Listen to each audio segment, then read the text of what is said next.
Malabar home appliances and home needs Pandikkad മേലിയങ്ങാടിയിൽ പ്രവർത്തനം ആരംഭിച്ചിരിക്കുന്നു. മലബാറിന്റെ 2 ഷോറൂമുകളിലും വമ്പൻ ഓഫറുകൾ ഒരുക്കിയിരിക്കുന്നു. എല്ലാ പർച്ചേസിനും 5% മുതൽ 60% വരെ ഡിസ്കൗണ്ട്. കോഴിക്കോട് കല്ലായിലെ ട്രാവൽസ് ഉടമയെ തട്ടിക്കൊണ്ടുപോയ കേസുമായി ബന്ധപ്പെട്ട മുഴുവൻ പ്രതികളെയും അറസ്റ്റ് ചെയ്യണമെന്നാവശ്യപ്പെട്ട് ഡിവൈഎഫ്ഐ കരുവാരക്കുണ്ട് മേഖലാ കമ്മിറ്റി പ്രകടനം നടത്തി. കിഴക്കേത്തലയിൽ നടന്ന പ്രകടനത്തിൽ നിരവധി പ്രവർത്തകർ അണിചേർന്നു. കരുവാരക്കുണ്ടിലെ ലീഗ് നേതാവാണ് കൊട്ടേഷൻ സംഘത്തിന് നേതൃത്വം നൽകുന്നതെന്ന് ആരോപിച്ചായിരുന്നു പ്രതിഷേധം.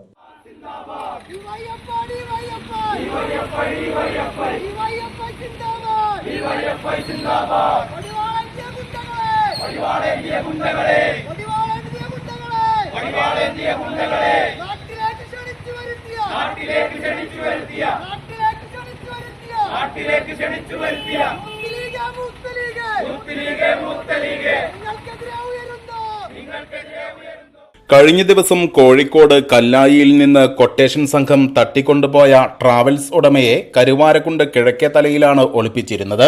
കരുവാരക്കുണ്ടിലെ ലീഗ് നേതാവാണ് ഇതിനാവശ്യമായ എല്ലാ ഒത്താശകളും ചെയ്തത് എന്നാരോപിച്ചാണ് ഡിവൈഎഫ്ഐ പ്രതിഷേധ പ്രകടനം നടത്തിയത്. ജില്ലാ കമ്മിറ്റി അംഗം എം സജാദ് ഉദ്ഘാടനം ചെയ്തു. ദാരുണമായിക്കൊണ്ട് ഒരു മനുഷ്യനെ മർദ്ദിച്ച് അവശനാക്കിക്കൊണ്ട് അദ്ദേഹം കരഞ്ഞ് നിലവിളിക്കുന്ന സമയത്ത് ഒരു വാഹനം വന്നുകൊണ്ട് ആ വാഹനത്തിനകത്ത് കയറ്റിക്കൊണ്ടാണ് ഇങ്ങോട്ട് കൊണ്ടുവരുന്നത്. ആരാ വാഹനം എടുത്തു കൊടുത്തത്? ഇവിടുത്തെ യൂത്ത് ലീഗിന്റെ നേതാവ്. വലിയ രൂപത്തിലേക്കുള്ള ഒരു മാധ്യമ പ്രവർത്തനം നടന്നുകൊണ്ട് എല്ലാ കഥകൾ ഈ നാടിനകത്ത് പ്രചരിപ്പിക്കുന്ന ഒരു യൂത്ത് ലീഗിന്റെ മുസ്ലിം ലീഗിന്റെ നേതാവ്. പിന്നെ ഞങ്ങൾക്കൊരു സമാധാനമുണ്ട്.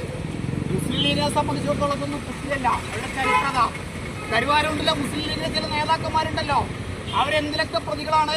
സാമ്പത്തിക തട്ടിപ്പ്, ഹവാല, കള്ളപ്പണം, ആക്രമണം, ഇതിലൊക്കെ പ്രതികളായി ചരിത്രമുള്ള ആളുകളാണ് നിലവിൽ കരുവാരക്കുണ്ടിലെ മുസ്ലിം ലീഗിന്റെ പഞ്ചായത്ത് നേതൃത്വം. Block joint secretary C Anas, മേഖലാ secretary Aneesh, president Sameer, treasurer P K Anand, Vipin, Shijin തുടങ്ങിയവർ നേതൃത്വം നൽകി. News bureau, Karuvarakundu.